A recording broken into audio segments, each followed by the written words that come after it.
Magandang hapon sa inyo lahat. Muli ito po si Herbert Curia, author promoter ng Biblites Promotions.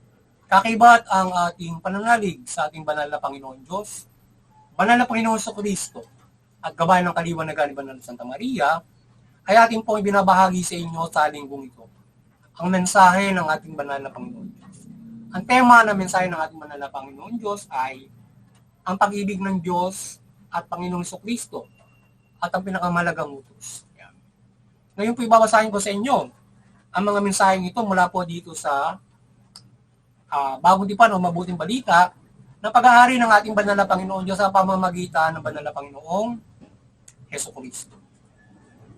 At ayon po dito kay Apostol San Mateo, Kabanata 22, talatang 36 hanggang 40. Ito po ang mensahe.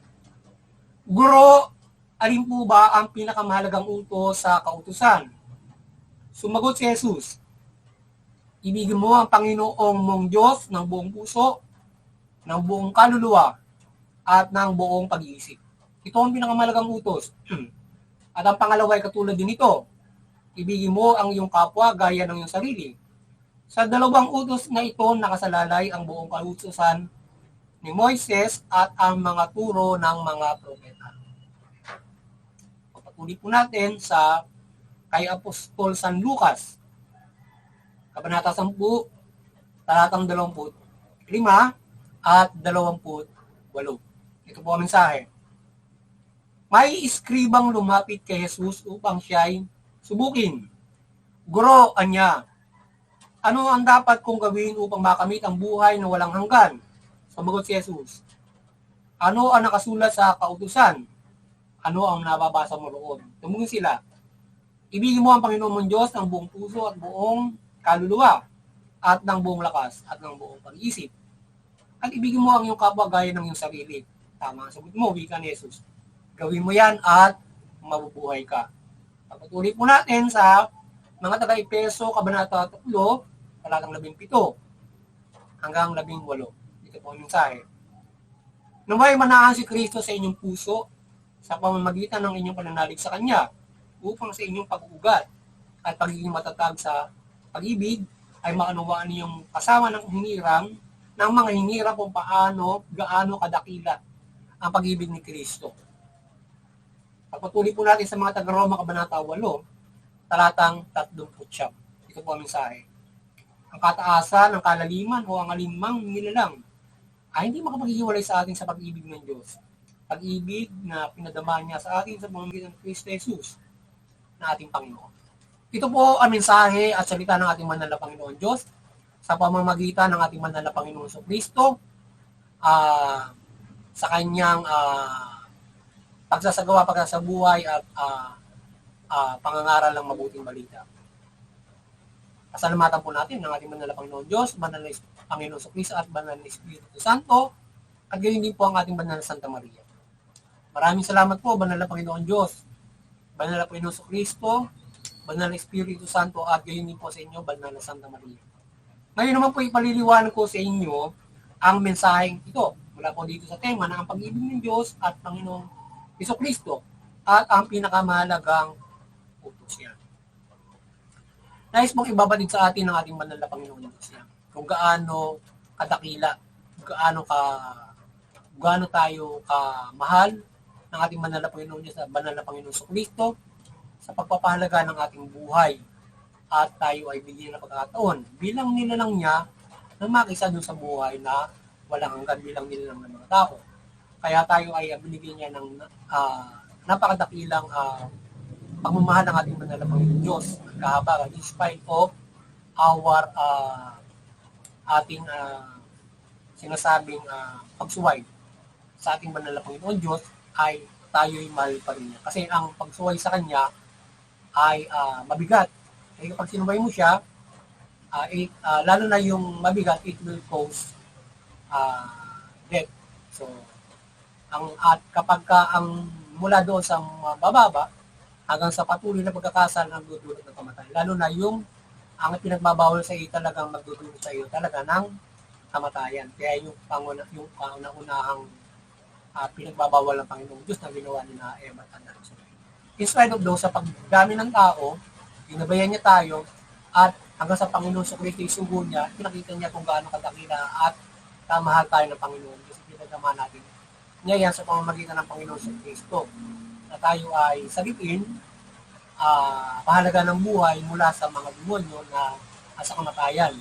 So tayo ay binigyan ng pagkakataon na ng ating banal na Panginoon Diyos sa sakripisyo ng Panginoon sa Kristo. Kaya ganoon niya tayo kamahal, ganoon niya tayo pinahalaga ng mga buhay natin. So, kaya yung lahat ay ibibigay sa atin ng banal na Panginoon Diyos, kung gaano niya ibigay ang Panginoon sa Kristo, eh lahat, lalo na ang lahat pa ng bagay tayo ibigay sa atin. Kasi, siyempre, ang Panginoon sa Kristo bilang buong anak niya, ay hindi ba sa isasakripisyo ng ganun nila. Diba? So, ganun tayo kamahal ng Panginoon Diyos. So, kaya, ngayon, ay yung kanyang binitawang mga utos ngayon, ay yun ay dapat natin din i-vice versa. Kung gaano tayo pinahalaga ng Panginoon Diyos, ang mga buhay natin ay ganun din naman natin ibabalik sa Panginoon Diyos at ipakita ng ating pagmamahal sa Kanya. Paano ba tayo magmamahal sa ating banal na Panginoon Diyos?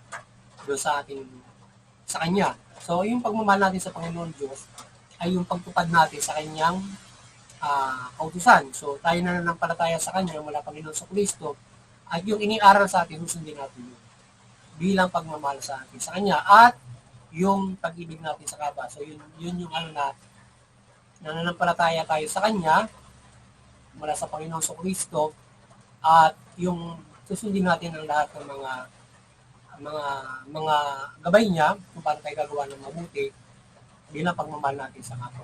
Tayo magkakaroon ng pagmamahal sa Diyos at sa kapwa-tao natin. So, yan yung ganyan natin yung ibabalik yung pagpapahalaga niya sa atin upang sa gayon masigit natin ay napapahalaga natin yung pagmamahal sa atin ng Panginoon Diyos, yung ating buhay na pinahalaga niya sa pagmamahal natin na ibigay niya sa atin, at ganoon din natin siya minamahal at ang ating kapwa.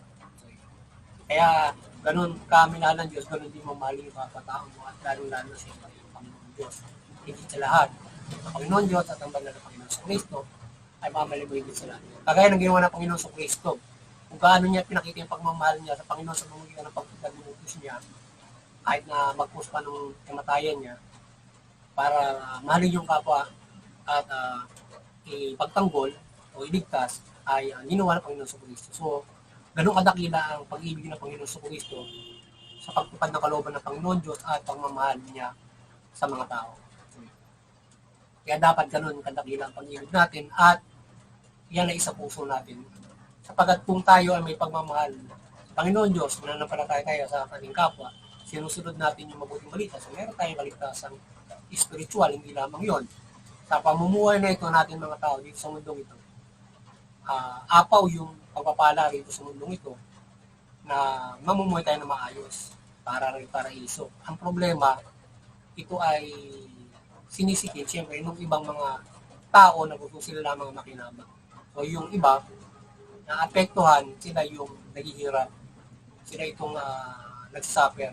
So may nagsasuffer because yung iba gusto na sila lang yung makikinabang ng mundo. Yung iba naman ay pagkakamali nila sa buhay kaya sila naghihirap or pagiging pwede mo pagkakamali. Pero usually, yung inequality yung naging problema. Kaya nandiyan. Pero tayo, kung tayo makasutukan sa kalooban ng Panginoon Diyos, mamahalin natin yung bawat isa, maging equal tayo. Pagkasalo pa lamang ng mundong ito. So equally, i-divide natin na maayos siya. Diba? Pero, yung iba sinasamantala yung pagiging matalino, lakas, lalo na yung gobyerno na itinayo, para ito ay yung gobyerno itinayo para ito ay pamahalaan ng mabuting pata sa lahat, ay siyang nagagamit, o yung mga namumuno dyan ay nagsasamantala. So yun. Kaya yung iniluklok dyan, yung napaluklok dyan, hanggang sa pagpapatuloy at mga ay yun, yung nanamantala at mga kampi niya. Diba? So, kahit hanggang sa panahon niya, mula noon hanggang ngayon. At yung mga, yung una, mga tribes pa lang, di ba? sino pinakamabisang tribo ron, hindi yun yung nakikinabang ng mundo. O yun. Kaya ngayon, nung magkaroon ng pamahalaan, ay nagiging problema dahil nga sa yung hindi patas na pamahalaan, nagdudulot yung mamamayan na naghihirap nito sa akin. So yan ang problema. Kaya sa gabay ng mabuting balita, yung dapat mga kapamahalaan ay mamamahalan ng mabuti, syempre. Yung pagmamahal sa pananampalataya sa Panginoon Diyos concerning, mamahala ka ng mabuti, matuwid. So mayroong pagmamahal yung pamamahala mo sa pamamagitan ng pamamahala ng patas, matuwid. Concern ka dun sa tao. Partikular, karapatang pantao, papairali mo. So pagkasaluhan natin yung mundo, according to rights. So ginawa naman ng mga apostol yun. Kaya lang, Christianismo lang. At ilang parte lang. So kung gagawin natin yan sa buong mundo, mamumay tayo ng maayos. Kagaya nung, kailan lang nagkaroon ng human at 1940, after nung Second World War, 1946 lang yata human rights na gano'n, 1945. So yun. Kaya hanggang ngayon, yan ay pili pa iralin para maging patas yung pamumuhay natin sa mundong ito. Pero marami pamahalaan dito sumusunod niya, kagaya ng pamahalaan natin. Hindi niya implement ng lubos. Yung mga tao hindi rin sinusunod yun para yung gobyerno i-implement na maayos yun. So yun, hindi i-implement na maayos ang gobyerno kasi yung mga tao hindi equal. Kaya kailangan maging yung mga tao, magawin ng Panginoon sa Kristo, maging equal tayo so the government will implement. So patas tayong lahat. Diba? Kaya, hindi man nakasabi lahat. So, kaya marami pa rin yung nakikinabang na ilan. So hindi lahat nakikinabang. Kaya tayo dapat ay magabayan ng kung paano tayo humilig sa ating kapwa-tao bilang pagtupad natin sa kalooban ng Panginoon Diyos. Yung pa lamang sa pagpapatubad ng human rights, maipakita mo na yung pagmamahal mo sa kapwa mo na ito yung nai-implement na maayos. Do with support the implementation ng pamahalaan niya. Kasi hindi pa naman i-implement ang patas. So marami nakikinabang, yung iba, hindi ba kumuhay malamang ayon sa karapatan. Andun sa bantawid ka pamilya. So yun. So kailangan kung ikaw ay makapamumuhay ayon sa karapatan, dapat standard ka. Meron tayo sinasabing standardization. So kung ikaw ay makapamumuhay sa karapatan, standard mo yung pamumuhay mo. Iba hindi nakapamumuhay ng ganun kasi nga may inequality. So ilan lang yung nakikinabang sa bansa natin, yung sinasabing ilan lang yung nakikinabang, yung iba hindi. So how many percent yung nakikinabang sa bansa natin, marami pa rin yung hindi. Ilan yung nasa pantawid, ilan yung mga wala rin doon pero naghihirap pa rin, diba? So ibig sabihin, at merong ilang porsyento yung nasa upper and the middle, nakapamumuhay sila na maayos, paano yung nasa laylayan, diba? So kaya ay sinasabi nga natin, parang head of the family, kumbaga man, yung nasa upper and nasa middle, parang head of the family. So, na siya kumikita kahit pakainin mo lang yung nasa pantawid pamilya nga, go on, mahirap naman yung gano'n, diba? So, make it fair na makabuhay sa karapatan na parang gano'n Kaya mo lang gano'n, di ba? Parang, di ba, magbibigyan mo na sila ng gano'n So, mahirap naman yon. Parang, binibigyan mo lang sila nung, sige, ito, kasaho ka na, parang gano'n Siyempre, kasi kung naman yung nakinabang na malaki. Diba? Hindi ibig sabihin, ikaw ay nagpakasipag dun sa kumpanya mo ay ikaw na yung makikinabang mo. Kung iba-back to basic natin, lahat tayo mamimingwit di ba? Food lang muna, di ba? Lahat tayo mamimingwit, lahat tayo pipitas, di ba? Kailan ba pipitas? Kailan ba mamimingwit? So, everybody, di ba? Para tayo, kakain tayo lahat. Hindi, teka na lang dyan. Bibigyan na lang kita ng aming dito. Yung may So, kaya magabayan yung ating pangalaan, magkaroon kayo ng malasakit, pagmamahal sa kapwa-tao, ipatupad yung karapatang pantao. Yan. At syempre, mabuting pamamahala, iwasan nyo yung mapang-abusong bangit. So, para yung pamahalaan hindi naglilingkod sa ilan, yung pamahalaan naglilingkod sa lahat. Pero, diba? Yung pang-ekonomiya, pero yung pamamahala, pipisin order mo, tapos ekonomiya mo, diba? Parang nangyari ay yung nakikinabang ay iilan doon sa ekonomiya at sila din nakikinabang sa vision order. Hindi naman dapat ganito. Fair justice nga at saka fair doon sa economy. According to rights, diba?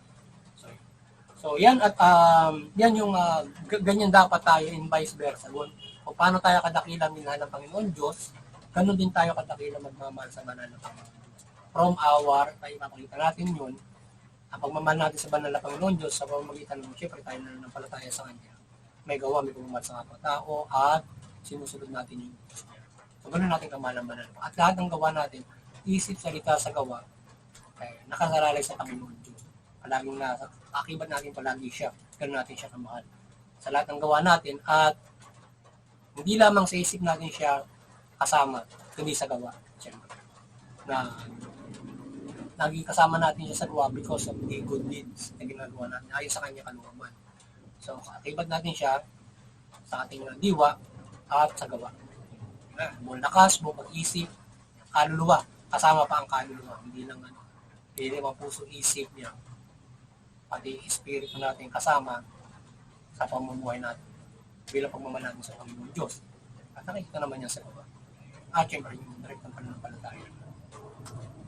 So kaya huwag natin kalimutan yung pinakamahalagang utos na yan na pagmamahal. So iniutos na nga. So ngayon, yung gabay na yan ng ating banal na Panginoon sa Kristo ay hindi natin dapat babalik-balik. Sapagkat yan yung core, how we do good. Core how we do good para hindi tayo magkamali.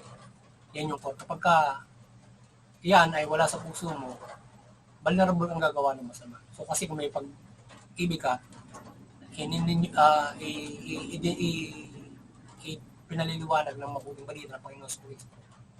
Pinaliliwanag ng mga Kristo. Paano ka ba magmamahal? Tiyaga, lahat ng kabutihan, siyempre, nandun sa pag-ibig. Sinasabi nga ng Panginoon sa Kristo, yung kaisipan mo ng masama, nagmumula dun sa puso mo. Yung puso mo nagdidikta sa isip mo para gumawa ka ng hindi mabuti. Ngayon, kaya kinakailangan yung puso mo may pagmamahal sa Diyos, sa kapwa, para ang dinidikta ng isip mo, ididikta nito sa isip mo ay mabubuti. Magawa ka ng magagandang mga bagay. At yung isip mo ay kaya mong kontrolin yung mga masasama mga bagay na nakikita mo. Diba? So kaya yung buting balita, it's a mold. Minamold tayo ng Panginoon sa Kristo.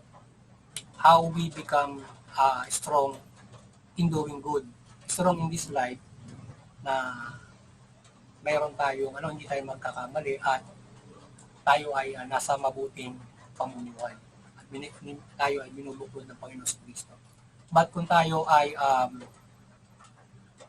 walang pagmamahal at hindi natin susunod yung mabuting balita, vulnerable tayo in pagkakasala sa Diyos at even yung particular lang, yung simpleng yung pamahalaan, madali natin nalalabag yun. Yung panuntunan ng pamahalaan, kung tayo ay walang hindi tayo nagagabay ng banal na Panginoon Diyos. Yan. Kaya ang dami nandun sa kulungan. Siyempre, hindi na nila na kayanan yung lipunan, nalabag nila na yung batas. Ngayon, kung nagagabayan ka ng Panginoon Diyos, doon ka mahirap sa buhay mo. Lalo na doon sa pagtitimpi. Kasi yan yung numero 1, kaya tayo nagkakaroon ng pagkakasala because siyempre yung ating temper, patience, yan, virtues ay naging tagsik. So, yung katatagan, ika nga, sa lahat, yung last ng katawan natin, dapat, tinuturo ng Panginoon sa Kristo kung paano natin kukontrolin yung ating katawan with love para hindi tayo magkamali o magkasala. Particular paglabag sa batas. So, yun. So, yan. At sana ay nagabayan naman kayo ng ating, mabuting balita sa ating pababahagi mula dito sa Bible Life Promotion at patuloy yung sa ating pagpapatuloy ng pagbubuklod ng ating banal na Panginoon sa Kristo at sana ay patuloy na mabuklod at mapanatili ng Panginoon sa Kristo ang inyong pananampalataya sa Kanya at pananampalataya sa Panginoon Diyos at kayo ay magkaroon ng kaligtasang spiritual mula dito sa henerasyon ito natin o maaaring susunod pang henerasyon. Kung sakali na siya ay dumating ngayon, ay tamasahin natin yung pagpapala na Kanyang ibinigay sa mabuting balita o Kanyang ipinangako o ay inihayag ng Panginoon sa Kristo mula sa Panginoon Diyos. So kung dito mangyayari yan ay tatamasahin natin sa panahon ito yung ilang mga para sa panahon ng Kanyang pagbabalik kagaya noong ikaw ay hindi mamamatay pagdating ng Kanyang pagbabalik. So ilan yan sa mga tatamasahin natin na mula sa pagtupad natin ng mabuting balita. Or else, sa next na kung darating pang henerasyon ng mawag ka ng spoilage, ikaw ay maliligtas pa rin sa muling pagbuhay naman sa iyo na gagawin ng ating buhay. Yeah. Kung tayo naman ay hindi mamamatay yung mga nakaraan na bubuhayin, yun ang mga kasama from the sinasabing yung ilan ng mga pagpapala na tayo ay makasama doon sa 1,000 years. Ang sinasabi, hindi tayo makasama doon sa mga wrath of God, yung pag-unaw ng mundo. Yan. So yun, at dahil ikaw ay mapagmahal na tao, so mamahalin ka rin naman na sabi nga, hindi makapaghihiwalay ang anuman sa ating pagmamahal sa ating na Panginoon Diyos. Kaya mahalin natin ang Panginoon Diyos, sundin natin siya at hindi niya tayo pababayaan. So yun, at sana ay patuloy tayong gabayan ng kaliwanagan ni Banal na Santa Maria at magabayan kayo sa sana ay patuloy niyong kayo ay nagabayan ng mabuting balita at kayo magkaroon ng malaking pag-asa sa inyong kaligtasan spiritual sa ating patuloy na pagpalaganap ng mabuting balita sa pagbubuklod sa atin ng Panginoon Kristo para sa pananampalataya sa Panginoon Diyos.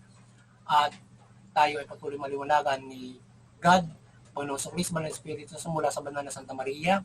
Gabayan tayo palagi ng kanyang himala, kaliwanagan sa ating pagbabahagi ng mabuting balita. At hindi lamang sa oras na ito, tayo gabay ng kaliwanagan o pagmimilagro o ba't ibang paggabay ng pagpapala ng Panginoon, kundi sa panahong ito, henerasyong ito, at sa bansang ito at buong mundo, gabayan tayo ng kaliwanagan ni God, Jesus Christ, from Mother Mary. Yan. At iba't ibang mga pagpapala sa atin, mga paghihimala, na gabay, yan, sa ating paglilingkod sa Kanya. Yan. At syempre, yung ating patuloy na paggabay ng ating simbahan, na tayo ay gabayan para sa kaligtasan spiritual, makapumuhay tayo ng mapayapa, mabuti. Yan. At muli doon sa interpetunity, sa bawat mga reliyon, patuloy na kayo ay maliwanagan at pagkaisa tayo sa ating iba't ibang pananampalataya para tayo din nagkakaroon ng hindi pagkakaunawan, nauwi sa sigalutan, nauwi sa awayan, hanggang sa digmaan. So, karasan. So, bagkos, ay tayo ay nagkakaroon ng pagkakaunawaan, biiral yung kapayapaan, pinairal natin ng kapayapaan, pagmamahal, ang pagtutulungan. Even though magkakaiba tayo ng pananampalataya, pero tayo ay mag-unite from this common, even from the common na pagkakaisa, lalo na yung kagaya, halimbawa yung pagmamahal, ang pagtutulungan, kapayapaan, na hindi lamang yan common, kundi yan ay nais ng banal na Panginoon Diyos na ating mga pinaniniwalaan. At lalo na tayo makagagabay sa pamalaan, how it na magpairal ng common from the legality. Na tayo ay nag-unawan in the legality, so hindi tayo magkakaroon ng sigalutan because we respect the legal at na ating rin nagagabayan. So yan. Hindi lamang at yan ay magabayan natin at ang lahat ng bansa, lahat ng wika, lahi, at iba't ibang mga pananaw. At doon sa CBCP naman and Vatican Church, maliwanagan po kayo ng ating banal na Panginoon Diyos, banal na Panginoon Kristo, at banal na Santa Maria. At patuloy niyong pagbuklurin ang sangkatauhan sa pananampalataya sa Panginoon Diyos mula Panginoon Kristo at Banal na Espiritu Santo. Yan. At sa ating munting kakayanan, sana patuloy tayong gabayan ng milagro, kaliwanagan ng Banal na Panginoon Diyos, Panginoon Kristo, Banal na Espiritu Santo at Banal na Santa Maria. Sana patuloy tayong gabayan ng kanyang kapangyarihan sa ating pagbabahagi ng mabuting balita, kaliwanagan, at lalong-lalo na sa paggabay sa pamahalaan na ito ay magabayan natin ng mabuting balita at ng kanyang kapangyarihan sa ito ay mamahala ng mabuti at matuwid. Kaya mga kapamalaan, maliwanagan kayo ni Banal na Santa Maria at mamahala kayo at ng mabuting balita at mamahala kayo ng mabuti. Matuwid, tugunin yung karapatan ng tao, patas ng hustisya at mabuting pamahala. At sa gayon, yung mamamayan ay makapamumuhay ng pakinabang at makapamumuhay ng mapayapa, maunlad, ay sa karapatan mula dyan sa inyong mabuting pamamahala at pagpapatupad niyan. At higit sa lahat sila ay baka pananampalataya na lubos sa ating banal na Panginoon Diyos ng mapayapa maunlad at ayon sa karapatan. Yan. So muli ay sana patuloy tayong pagpalaing protektahan ng banal na Panginoon Diyos, ang mga Pilipino at ang buong mundo. at tayo sama-samang mamuhay ayon sa mabuting balita. Magandang hapon sa inyo lahat. At God bless you.